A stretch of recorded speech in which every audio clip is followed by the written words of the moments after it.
Hello students. In the today's session we'll be talking about alcoholic dependence, withdrawal symptoms, and we will also talk about management and treatment of chronic alcoholism. Now alcoholic dependence develops because of chronic alcoholism or because of repeated administration of alcohol. Now let's see the definition of alcoholic dependence. Alcoholic dependence is an adaptive state where the body becomes dependent on alcohol. Now this is because alcohol is all the time present in the body because of chronic consumption of alcohol. Now alcohol is required for the normal functioning of the body. So chronic alcoholism, body adapts to the presence of alcohol in body. Now this is because of the fact that as we all know, alcohol affects several neurological pathways like GABAergic pathway, glutaminergic pathway, dopaminergic pathway, serotonergic pathway. We will be talking about these pathways in brief. Now because of chronic alcoholism, all these neurological pathways, they start functioning as per the directions given by the alcohol. So the body adapts itself to the presence of alcohol. And this is termed as dependence. The body starts depending, physically the body becomes dependent on the presence of alcohol. Alcohol is required for the normal functioning of the body. Now a person who is a chronic alcoholic, such a person, if stop the consumption of alcohol suddenly, he comes across aversive symptoms. He comes across certain withdrawal symptoms. Now these withdrawal symptoms compel the person to again start drinking, and this is called as a negative reinforcement. He is unable to stop the habit of consuming alcohol. Now let's see what are these alcohol withdrawal symptoms.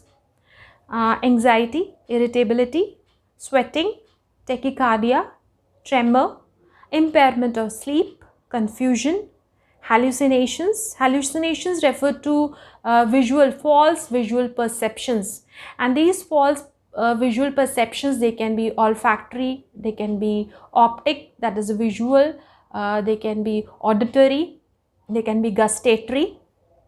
So apart from the hallucinations, delirium, that is the disturbed state of mind, convulsions and collapse. Now severity of these withdrawal symptoms depend upon the duration of drinking, and it also depends upon the quantity of consumption. Higher is the quantity, higher is the severity of withdrawal symptoms. More is the duration of drinking, more is the severity of withdrawal symptoms, and therefore more difficult to stop the habit of alcohol. Now let's see how alcohol affects several neurological pathways and what is the impact of alcohol withdrawal. Now alcohol is a psychoactive substance. It increases GABAergic activity. GABA, we know, is a gamma aminobutyric acid. It is an inhibitory neurotransmitter of the brain. So increase in the GABAergic activity, or increase in the activity of GABA mediated by the consumption of alcohol produces sedation.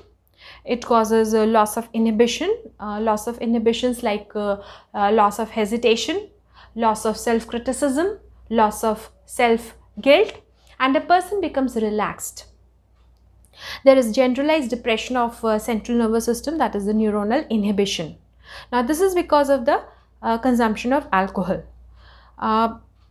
Now because of alcohol withdrawal, when the alcohol is withdrawn, when the person stops taking alcohol suddenly, there is down regulation of GABA receptors. That means there is reduced a number of GABA A receptors. There is reduced sensitivity of GABA A receptors, and because of the reduced sensitivity or reduced number of GABA A receptors, there is reduction in the availability of GABA. There is reduced availability of GABA. So because of the reduced availability of GABA, there is insomnia instead of sedation.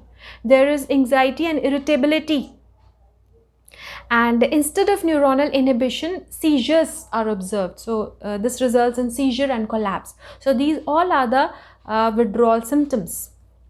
Now Chronic alcoholism also results in inhibition of glutaminergic activity. There is fall in the level of glutamate. Glutamate, we know, is an excitatory neurotransmitter, and because of the chronic consumption of alcohol, there is fall in the glutamate levels, and the body adjusts itself. The body adapts itself to the availability of reduced level of glutamate all the time in the body. And because of the reduced glutamate activity, there is a fall in the cognitive function, that is memory, and there is neuronal inhibition. Now, as soon as the alcohol is withdrawn, there is upregulation of NMDA receptors. There is upregulation of glutamate receptors, that is NMDA receptors. Now, because of the upregulation, that is increase in the number or increased sensitivity of glutamate receptors, there is confusion. There is hallucinations. Hallucinations are observed, that is false perception, and these false perceptions or hallucinations, they can be visual, that is seeing things that are not there, visual. They can be auditory, they can be gustatory, olfactory. Then delirium is observed, that is the restlessness, disturbed state of mind, confusion and collapse. Now, chronic consumption of alcohol increases serotonergic activity, and the body becomes used to increased levels of serotonin in the body, and increase in the level of serotonin causes feeling of well-being and euphoria. Now, as soon as the alcohol is withdrawn, there is fall in the serotonergic activity, and because of which there are mood disorders and irritability. Now, alcohol also increases levels of dopamine, and increase in the level of dopamine in the mesolimbic pathway is responsible for the feeling of excitement, pleasure, euphoria, and the body becomes used to increased levels of dopamine. The body adapts itself to the increased level of dopamine all the time. Now, as soon as the alcohol is withdrawn, there is fall in the dopamine levels, and because of the fall in dopamine levels, there is dysphoria, that is generalized dissatisfaction with the life, and tremors. So this is how the body adapts itself to all the time presence of alcohol in the body, and the neurological pathway, they start functioning as per the directions given by the alcohol. Now, as soon as the consumption of alcohol is stopped, there are certain alcohol withdrawal symptoms, and these alcoholic withdrawal symptoms, they compel the person to again start drinking alcohol, and this is negative reinforcement. This is all about alcoholic dependence and alcoholic withdrawal symptoms. Now we will talk about the management and treatment of alcoholism. First, let's talk about the management of alcohol withdrawal symptoms. Benzodiazepines are recommended as a first-line medication for the management of alcohol withdrawal, in alleviating withdrawal discomfort, and in preventing seizures and delirium. Long-term benzodiazepines are recommended over short-term benzodiazepines, and in general, duration of benzodiazepine treatment should be limited to 3 to 7 days after cessation of alcohol. Now, as part of withdrawal management, all patients should be given oral thiamine. Now, patients at high risk of Wernicke's encephalopathy should be given 3 days of parenteral thiamine. Folic acid and magnesium may also be administered as nutritional support. Now, talking about the medications, 3 medications are normally used for the treatment of chronic alcoholism. First drug is the Naltrexone.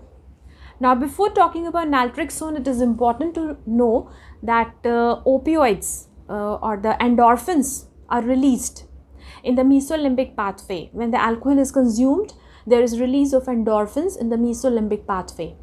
And these endorphins stimulate the release of dopamine. And as we all know, dopamine is responsible for the reward stimulus. It is responsible for the feeling of pleasure, excitement, euphoria that is observed after the consumption of alcohol. Now, Naltrexone, it is an anti-craving agent. It reduces heavy drinking.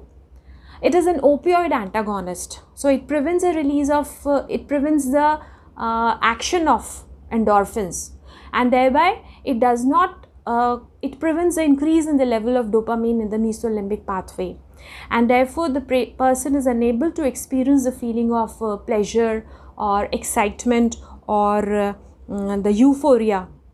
That means naltrexone reduces the positive reinforcement. It also prevents a relapse. Another important drug is acamprosate. Now, it is a weak NMDA receptor antagonist.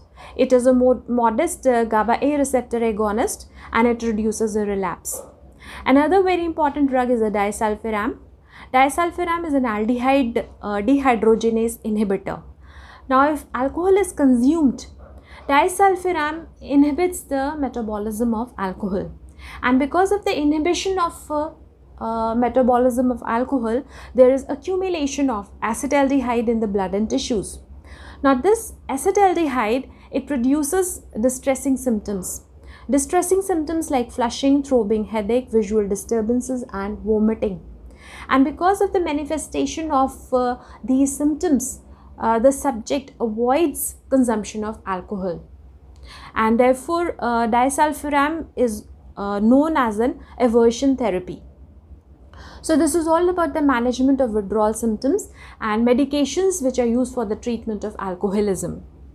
Thanks for watching the video.